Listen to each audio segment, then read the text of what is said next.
Welcome to our viewers in the United States and all around the world. This is New Day. Allison is off. Bianca Golodriga here with me all morning long. Great to be here. Great to have you here. We are following this developing news in the Gulf at this hour.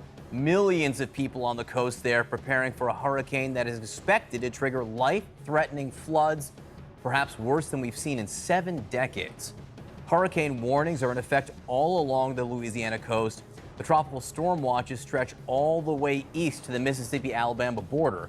More than 10 million people are in the danger zone. Tropical Storm Barry is intensifying right now in the Gulf of Mexico. The Mississippi River is already about twice as high as it usually is this time of year. Now, Barry is expected to become a Category 1 hurricane and make landfall tomorrow, creating a storm surge of 2 to 3 feet. That means a strong possibility of epic flooding. We will speak with the governor of Louisiana in just a moment. But let's get started with meteorologist Chad Myers, who is tracking the system. Chad, the fact that this is a slow-moving storm is very dangerous, correct? It is. Plus, the water that now it is over is 90 degrees Fahrenheit. So that's also the problem. We are now in the hot water, in the fuel to the fire.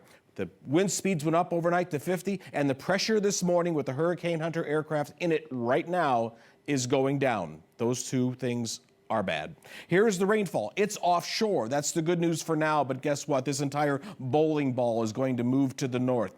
I know we've talked a lot about New Orleans, but I'm very concerned about Baton Rouge as well, all the way up to Natchez. This is going to be a widespread rain event with 10 to 20 inches of rain on rivers that are already out of their banks in many places, but it's the flooding possibility of the Mississippi that we're most concerned about. Now, most of this rain here will not go into the Mississippi River because of the levees. That water goes other places, but it's the rainfall just north of there and the rain that fell 3 months ago in Nebraska that has filled the Mississippi River, and then the surge making it 3 or 4 more feet high. That would be a 19-foot surge on the river, and everywhere here in New Orleans it's above 20, except for these little red dots, John. Not quite to 20 feet there, and with waves on top of that, there could be water, certainly over the top of some of these levees.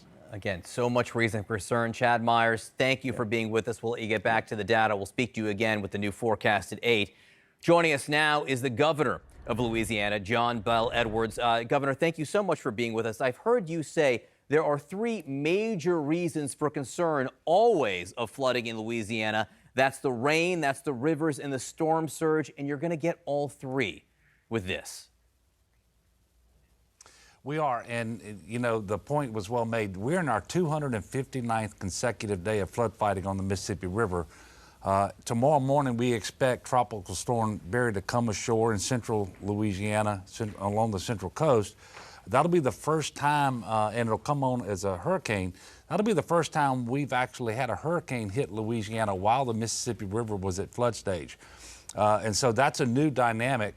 I will tell you that based upon the information we currently have from the National Weather Service with the storm surge in the river that we can expect, and talking to the Corps of Engineers, we are confident that there will not be overtopping of the levees in New Orleans. In fact, that has never been forecasted. The only forecast for overtopping was down in Lower Plaquemines Parish, and yesterday that forecast actually changed, and now we don't expect the Mississippi River levees to be overtopped anywhere. But this is going to be a very, very significant rain event across most of Louisiana. And the rain bands that are going to come in off of the Gulf of Mexico are going to be wide. And so this is going to impact just a huge swath of our state. And we are taking it extremely seriously. And I will remind everyone, in 2016, 56 of our 64 parishes were declared a major federal disaster because of flooding, and we didn't have a named storm at all. So I will tell you, this storm has our attention. We're doing everything that we can. We're gratified from they in a short period of time, and so we had to exercise all of those pumps and the power generation.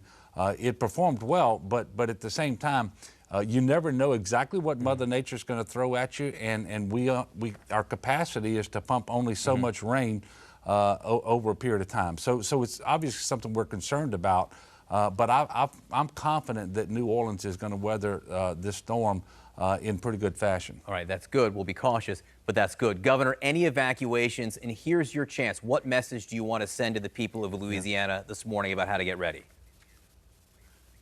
Well, we do have some mandatory evacuations in Lower Plaquemines Parish and in low-lying areas of Jefferson Parish. I need the people of Louisiana to pay attention to the National Weather Service, to the information they get from CNN and elsewhere, but also pay attention to local elected officials and heed the warnings. Most fatalities in flood events in Louisiana in recent years have come from motorists who drive through standing water. When it's unsafe to do so, it's deeper than they believe it to be, and also there's current that sometimes is imperceptible. We need individuals to not drive through standing water, and I want the folks in Louisiana to know we're taking this very seriously. We've got 3,000 National Guardsmen activated with all of their equipment. We've got more than 300 buses standing by to move individuals to shelters, and we have opened a mega shelter in central Louisiana in order to take those individuals to safety. Out dire warnings in many cases. And that's why they come on. I mean, that is why they